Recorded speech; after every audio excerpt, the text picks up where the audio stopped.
Back on with the news this morning because there's lots to get through on the show today, including some pretty shocking news as a police officer has been removed from duty after a video emerged showing him kicking a man lying on the floor during an arrest. It took place at Manchester Airport and it sparked outrage across the country.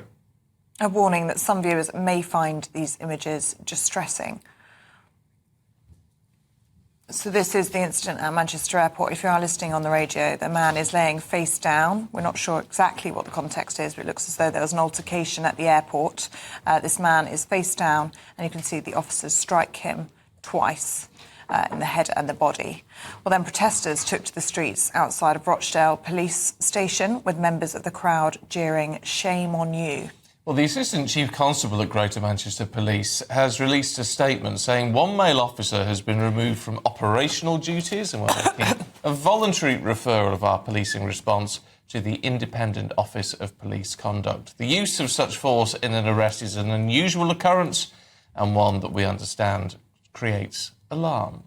We're joined in the studio now by the security specialist, Will Geddes. Good to see you this morning, Will. And what do you make of this video? Because it's distressing viewing, isn't it? Yeah, it's very distressing viewing. And I have to say, this is, I think it's overkill in terms of his behaviour, this particular police officer. I mean, from what we understand, there were 4 police officers.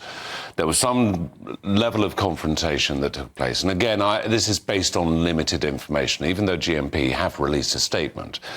But what we've seen so far is that, quite simply, there'd been a 4-person confrontation with some police officers. The police officers had responded. These individuals counterattacked, and apparently these police officers were punched, including one female police officer who had her nose broken, and apparently they are being treated by medics for their injuries.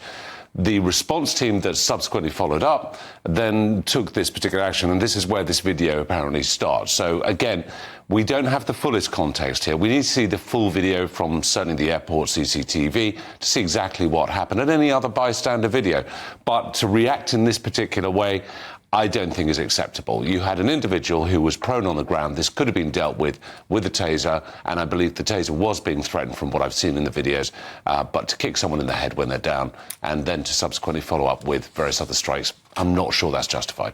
No, very possibly not. But just trying to see the other side of it, he made the point, it's about context, isn't it? Yeah.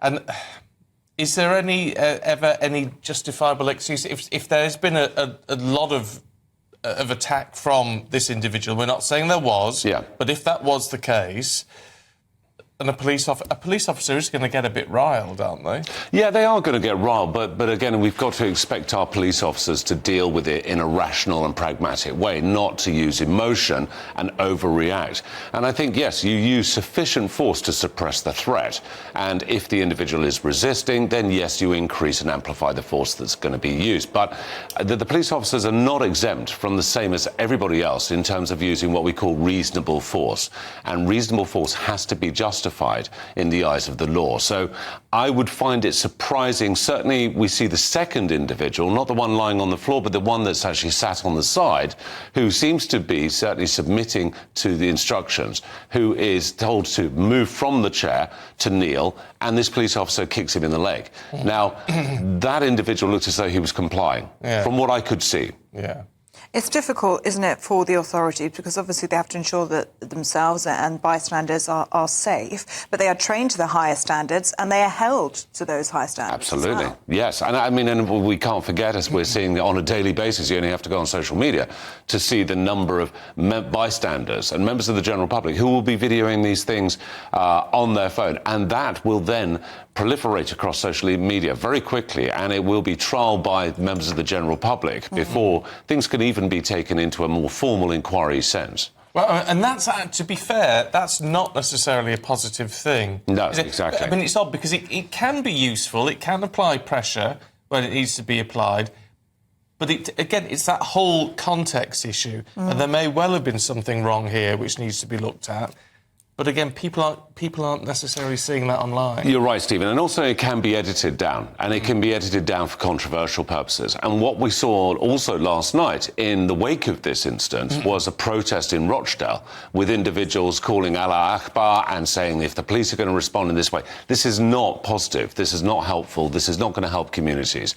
So, again, yes, those members of the general public providing that footage or posting it online, yes, it can be helpful in some ways in terms of a subsequent inquiry, but it's not helpful in terms of inflaming the general public sentiment. OK, well, Geddes, good to see you this morning. Thank you very much indeed.